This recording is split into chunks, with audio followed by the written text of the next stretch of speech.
자, 한번 상상해 보세요. 때는 1619년 춥디 추운 어느 겨울 아침이에요. 한명석한 수학자가 벽난로 앞에 앉아서 불꽃을 멍하니 바라보고 있습니다. 그러다 문득 이런 생각을 하죠. 만약에 내 눈, 내 귀, 내 모든 감각이 날 속이는 거라면, 심지어 어떤 사악한 악마가 내 정신을 통째로 조종하고 있다면, 바로 이 순간, 이 급진적인 의심 하나가요, 인류가 삶과 현실, 그리고 나라는 존재에 대해 생각하는 방식을 완전히 영원히 바꿔놓게 됩니다. 네, 이 남자의 이름 바로 르네 데카르트입니다. 지금부터 딱 5분 저랑 같이 이 위대한 사상가가 어떻게 의심이라는 도구 딱 하나로 생각의 세계 전체를 허물어뜨리고 완전히 새로운 건물을 지어 올렸는지 그 혁명적인 과정을 한번 따라가 보시죠. 자, 그럼 데카르트가 왜 이런 생각을 하게 됐을까요? 그가 마주했던 세상은요, 한마디로 확실한 게 하나도 없는 그런 세상이었습니다. 모든 기존의 권위가 서로 막 부딪히고 모순되는 그야말로 대혼돈의 시대였죠. 얼마나 심각했냐면요. 카톨릭이랑 개신교 학자들은 똑같은 성경 구절을 보고도 완전히 정반대 주장을 했고요. 수천 년간 진리였던 아리스토텔레스의 물리학은 새로운 천문학 발견 앞에서 그냥 와르르 무너지고 있었어요. 심지어 옛날 의학 서적들도 실제 시체를 해부해보니까 다 틀린 거예요. 자, 이런 상황에서 뭘 믿어야 할까요? 대체 뭘 확실히 안다고 말할 수 있겠어요? 데카르트는 생각했습니다. 아, 이건 안 되겠다. 지식을 위한 완전히 새로운, 절대 흔들리지 않는 토대가 필요해. 그래서 정말 어마어마하고 대담한 프로젝트를 시작합니다. 이 끝도 없는 논쟁을 싹 끝내버리기 위해서 절대적인 확실함 딱 하나를 찾아서 인류의 모든 지식을 말 그대로 제로부터 밑바닥부터 다시 쌓아 올리겠다는 거였죠. 정말 대단하지 않나요? 데카르트는 스스로를 건축가라고 생각했어요. 튼튼하고 멋진 새 건물을 지으려면 어떻게 해야 하죠? 그렇죠. 먼저 낡고 부실한 옛날 건물을 완전히 철거해야 합니다. 데카르트가 손에 든 철거 도구, 그게 바로 의심이었던 거죠. 그는 이 의심이라는 도구를 아주 체계적으로 사용하는데요. 총 3단계에 걸쳐서 모든 믿음을 무너뜨립니다. 자, 첫 번째 단계. 감각을 의심하는 겁니다. 우리 감각, 종종 우리를 속이잖아요? 믿을 수 없죠? 두 번째, 이건 좀 더 강력해요. 바로 꿈 논증입니다.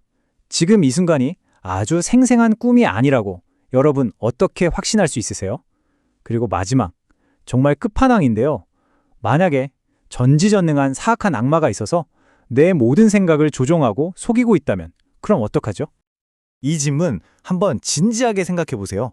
지금 여러분이 깨어있다는 증거 중에 그 증거 자체가 꿈의 일부가 아니라고 말할 수 있는 게 과연 있을까요?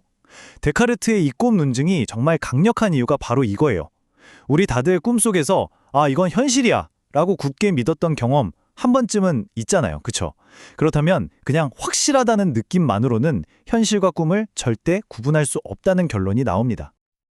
그리고 바로 이 사악한 악마가 데카르트의 의심 여정에서 만난 최종 보스, 끝판왕인 셈입니다. 이 악마는요, 우리의 감각을 속이는 건 기본이고 심지어 2 더하기 3은 5다 같은 너무나 당연한 수학적 진리까지도 틀린 것처럼 우리를 속일 수 있는 그런 전능한 존재예요. 자, 만약 이 악마의 전방위적인 공격에도 살아남는 진리가 있다면 그건 진짜 백이 절대적으로 확실한 진리라고 말할 수 있겠죠. 자, 이제 이야기의 클라이맥스입니다. 모든 것이 의심의 폐허가 되어버린 바로 그 순간 데카르트는 마침내 단 하나의 흔들리지 않는 단단한 기초를 발견하게 됩니다. 네, 바로 그 유명한 문장. 나는 생각한다, 고로 존재한다. 코기토입니다. 이 한 문장이야말로 그 사악한 악마가 어떤 교묘한 속임수를 쓰더라도 결코 무너뜨릴 수 없는 단 하나의 진리였던 거죠. 코기토의 천재성이 바로 여기에 있어요. 이게 무슨 복잡한 논리적 추론이 아니라는 겁니다. 한번 생각해 보세요. 내가 혹시 나는 존재하지 않는 거 아닐까라고 의심하는 바로 그 행위 자체, 그 순간을요. 의심을 하려면 의심하고 있는 나라는 존재가 반드시 있어야 하잖아요. 그쵸? 그러니까 의심하면 할수록 역설적으로 나의 존재는 더욱더 확실해지는 겁니다. 정말 기가 막히죠? 그리고 여기서 데카르트가 말하는 생각이라는 건요. 우리가 흔히 생각하는 수학 문제 풀고 그런 것만을 말하는 게 아니에요. 의심하고, 이해하고, 긍정하고, 부정하고, 상상하고, 심지어 뭔가를 느끼는 것까지 우리 머릿속에서 일어나는 모든 종류의 의식적인 활동, 이걸 전부 생각이라고 본 겁니다. 굉장히 넓은 개념이죠? 자, 이제 나는 생각함으로 존재한다는 절대 무너지지 않는 단단한 기초를 찾았어요. 이제 뭘 해야 할까요? 네, 이 기초 위에 지식이라는 건물을 차근차근 다시 지어 올려야겠죠? 데카르트는 이 기초 위에서 새삼을 딱 두 가지 종류의 근본적인 재료로 이루어져 있다고 봤어요. 바로 생각하는 실체인 정신, 그리고 공간을 차지하는 실체인 물질입니다. 이 둘은 완전히 근본적으로 다른 거예요. 제 생각, 제 마음은 무게나 부피가 없죠? 이게 바로 정신입니다. 반면에 제 앞에 있는 이 책상은 공간을 차지하고 있지만 생각은 못하죠? 이게 바로 물질입니다. 이 둘을 명확하게 구분한 겁니다. 그러면서 우리가 정신을 통해 물질 세계를 어떻게 파악하는지 설명하기 위해 아주 유명한 사고 실험을 하나 제시합니다. 바로 밀랍 논증인데요. 자, 여러분. 벌집에서 막대어낸 밀랍 덩어리를 한번 상상해 보세요. 꿀향기가 나고 특유의 색깔이 있고 만져보면 단단하고 오감으로 느껴지는 특징들이 있죠. 그런데 이 밀랍을 불 가까이 가져가면 어떻게 되죠? 형태도 색깔도 향기도 질감도 아까 느꼈던 모든 감각적인 특징들이 완전히 싹 다 변해버립니다. 자, 여기서 질문. 감각적으로는 완전히 다른 물건이 됐는데 우리는 어떻게 이게 아까 그 같은 밀랍이라는 걸 알 수 있을까요? 감각만으로는 절대 알 수 없잖아요. 데카르트의 대답은 정말 놀랍습니다. 정답은 바로 지성, 즉 우리의 순수한 이성이라는 거예요. 우리가 밀랍을 같은 밀랍으로 알아보는 건 눈이나 코 같은 감각기관이 아니라 이것은 공간을 차지하고 있고 유연하며 변할 수 있는 어떤 것이라는 본질을 우리의 이성으로 파악하기 때문이라는 거죠. 이게 무슨 뜻이겠어요? 3월의 진짜 본질은 감각이 아니라 오직 이성을 통해서만 알 수 있다는 당시로서는 정말 혁명적인 주장이었습니다.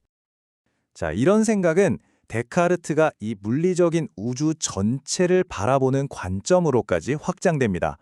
바로 우주를 하나의 거대하고 정교한 시계 태엽 장치처럼 보는 기계론적 철학으로 이어지는 거죠. 이 기계론적 철학의 핵심 아이디어는 이렇습니다. 세상의 모든 물리적인 현상은 결국 신이 처음에 설정한 몇 가지 법칙에 따라서 움직이는 물질들의 운동일 뿐이라는 거예요. 모든 게 다 예측 가능하다는 거죠. 심지어 동물들의 몸조차도 아주 복잡하고 정교하게 만들어진 자동기계, 일종의 로봇이라고 봤습니다. 그리고 우리가 보는 빨간색이나 듣는 아름다운 소리 같은 건 사과나 바이올린 자체에 있는 게 아니라 그 물질과 우리 정신이 상호작용해서 만들어내는 주관적인 경험일 뿐이라고 생각했죠. 자, 그럼 400년도 더 지난 옛날 이 17세기 철학자의 머릿속에서 벌어진 이 엄청난 여정이 오늘을 사는 우리에게 대체 어떤 의미가 있을까요? 이게 왜 중요할까요? 그의 유산은 정말 어마어마합니다. 먼저 철학의 질문 자체를 바꿔버렸어요. 세상은 무엇으로 이루어져 있는가에서 우리는 무엇을 확실히 알 수 있는가로요. 이걸 인식론적 전환이라고 부릅니다. 그리고 생각하는 정신과 물질적인 몸이 어떻게 상호작용하는지에 대한 심신 문제. 이건 현대 뇌과학과 인공지능 철학의 가장 핵심적인 질문이 됐죠. 또 수학에서는 우리가 쓰는 좌표평면, 즉 해석기하학을 만들어서 과학 발전의 고속도로를 깔아줬습니다. 데카르트는 생각하는 나는 확실히 존재한다고 알려졌지만 동시에 우리에게 아주 심오하고도 어려운 질문을 던졌습니다. 만약 당신의 마음, 당신의 의식이 단순히 뇌의 작용이 아니라면 그렇다면 대체 당신은 무엇입니까? 이 질문에 대한 답은 아직 그 누구도 내놓지 못했습니다. 어쩌면 우리 각자가 평생에 걸쳐 찾아가야 할 답인지도 모르겠네요.